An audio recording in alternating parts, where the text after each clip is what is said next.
Hello, welcome to another EagleSix Airsoft video. We're going to be testing this Tokamori HK416 Delta. Obviously the back version.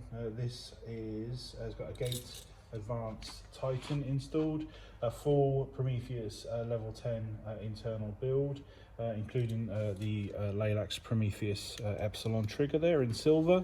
Hope you see that sets it off quite nicely. It's got the TM Cobalt high torque motor, Laylax castle nut, Laylax sling point here on here, attach a sling to. It's got the CTR stock on here mod.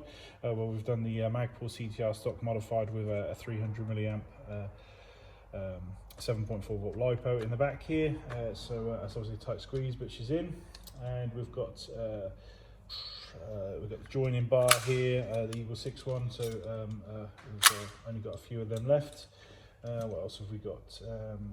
Laylax trigger pin on the sides. We've gone for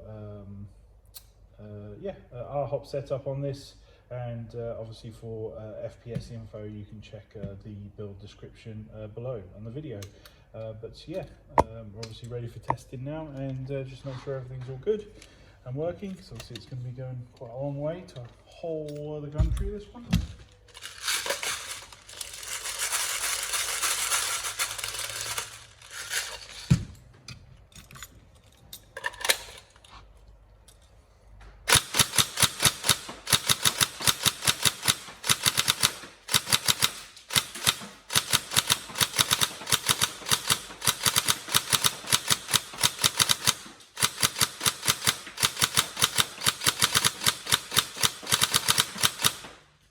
As you can see there, the trigger response is really snappy.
There we go, so all tested and all ready to go. Any problems, let me know. We're going to check over this build now to make sure it's survived obviously the stress test, and then obviously get it sent out to you. Any questions or problems before we post up, please let us know. But otherwise, we hope you look forward to using it. Okay, thank you.